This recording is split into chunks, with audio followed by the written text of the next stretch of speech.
నేను అది అయోధ్యలో వచ్చే వాళ్ళందరికీ నిత్యం అన్నదానం పెడుతున్నా, అన్నప్రసాదం ఇస్తున్నా. ఎవరు వచ్చినా కానీ ముందుగా నాకు ఇన్ఫామ్ చేస్తే వాళ్ళకి రెడీ చేసి పెడతా. ప్రస్తుతం 1000 మంది పైన వస్తున్నారు. మన తెలుగు వాళ్ళకి భోజనం దొరకదు అక్కడ, అందుకని అందరికీ ఉచితంగా పెడుతున్నా. ఇంతకుముందు రాముల వారికి 5 వెండి ఇటుకలు ఇచ్చాను శంకుస్థాపనకి. మోడీ గారు శంకుస్థాపన చేశారు కదా, నా అదృష్టం బాగుండి ఆ ఇటుకలతోనే శంకుస్థాపన చేశారు. దాని మీద ఇప్పుడు గుడి తయారైంది. తర్వాత రాముల వారికి బంగారు పాదుకలు చేయించా, వెండి పాదుకలు, బంగారు పాదుకలు. వెండి పాదుకలు తీసుకొని దేశం అంతా అన్ని దేవాలయాల్లో పూజలు చేయించా. బంగారు పాదుకలు తీసుకొని రాముల వారి రామేశ్వరం నుంచి అయోధ్య వరకు నడిచి వెళ్ళాను. అది కూడా రాముల వారు నడిచిన దారిలో వెళ్ళా, డైరెక్ట్ వెళ్ళిపోకుండా వెళ్ళి ఇప్పుడు అక్కడే స్థిర నివాసం ఉంటున్నాను. తర్వాత ఇప్పుడు ధనుసు చేయించా 14 కిలోలు. రాముల వారి వనవాసం 14 సంవత్సరాలు, అందుకని 14 కిలోలు చేసా. కిలో బంగారం, 13 కిలోలు వెండి. ఇది రాముల వారికి కోదండరాముడికి వచ్చే చేతిలో ఉంటుంది, ఫస్ట్ ఫ్లోర్లో వచ్చే రాముల వారి చేతిలో. ఇప్పుడు నా మిస్సెస్ అక్కడే ఉంది అయోధ్యలోనే, నిత్యం అన్నప్రసాదం ఆమె చూసుకుంటుంది అక్కడ. వచ్చి చెన్నై అండి, జిఆర్టీ వాళ్ళు చేశారు. అలాగే నేను ఒక పెద్ద గుడి కడుతున్నా అయోధ్యలో. అంటే రాముల వారి గుడి ఉందిగా ఇంకెందుకు అనుకుంటారేమో. నేను పెట్టేది వంశవృక్షం. బ్రహ్మ దగ్గర నుంచి లవకుశుల తర్వాత కూడా 20 మంది ఉన్నారు, ఇంకా మొత్తం 64 మంది. తర్వాత సీతమ్మ వారి వంశం, చంద్రవంశం, సూర్యవంశం, చంద్రవంశం, మొత్తం 450 విగ్రహాలు వస్తాయి.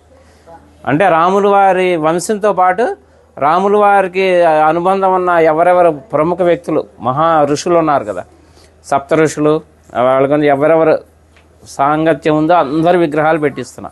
ఎందుకంటే మన ముందు తరాలు వాళ్ళకి తెలియాలి రాముల వారి వంశవృక్షం అంతా. అందుకని శాశ్వతంగా ఉండాలని పెద్ద స్థలం కూడా తీసుకున్నా, ఒక 5 ఎకరాలు అక్కడ పెడుతున్నాను. 5 సంవత్సరాల ప్రాజెక్ట్ అది, రెడీ చేస్తున్నా. అలాగే ఇప్పుడు అయోధ్యలో అంటే మన తెలుగు వాళ్ళ తరఫున నేనేం పని చేసినా తెలుగు వాళ్ళ తరఫున చేస్తాను. అయోధ్యలో వాల్మీకి ఎయిర్పోర్టు, ఇక నేను వెళ్తూ వస్తూ పోతూ ఉంటాను కాబట్టి 2-3 సార్లు చూశాను, కానీ నాకు ఎందుకో లోటుగా అనిపించింది. అక్కడ ఒక విగ్రహం పెట్టిద్దామని గవర్నమెంట్ని అప్రోచ్ అయితే పర్మిషన్ ఇచ్చారు, సెంట్రల్ గవర్నమెంట్. 16 అడుగుల వాల్మీకి విగ్రహం పెడుతున్నాను. ఆ విగ్రహం కూడా రెడీ అయిపోతుంది ఇప్పుడు. అది కూడా ఎవరన్నా సహకరించినా కానీ తీసుకుంటున్నా. ఎందుకంటే భక్తి నాకు ఒక్కడికే కావాలని కాదు, పుణ్యం అందులో అందరినీ భాగస్వాములు చేయాలి, ఎందుకంటే దైవ కార్యం. అందుకని ఎవరన్నా చేస్తే వీళ్ళు ఉన్న వాళ్ళు చేయొచ్చు.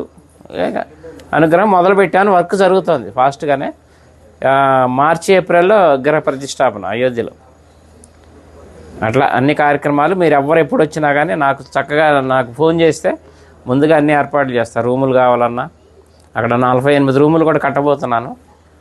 వచ్చేవాళ్ళు ఇప్పుడు ఉన్నాయి, ప్రస్తుతానికి 4-5 ఆశ్రమాలు తీసుకున్నాను, మన హ్యాండ్ ఓవర్లో ఉన్నాయి. ఎవరు వచ్చినా అకామిడేషన్ అది ఏర్పాటు చేస్తారు అయోధ్యలో. నా నంబర్ కూడా నోట్ చేసుకోండి, 9550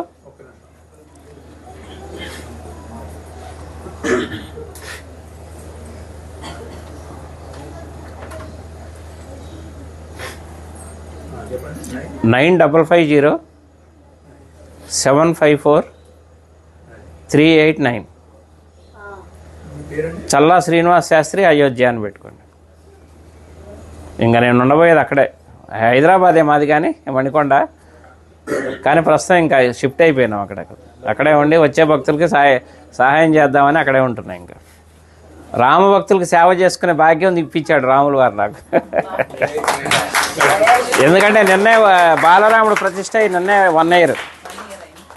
అందుకే మా ఆవిడ అక్కడ ప్రసాదాలు తయారు చేసి మాకు అవకాశం ఇచ్చారు. ఇప్పుడు 6 రోజులు మొత్తం లోపల ప్రసాదాలు పంచే అవకాశం కూడా ఇచ్చారు. నిన్న మొదలైంది కార్యక్రమం, అందరికీ వినియోగిస్తున్నాం.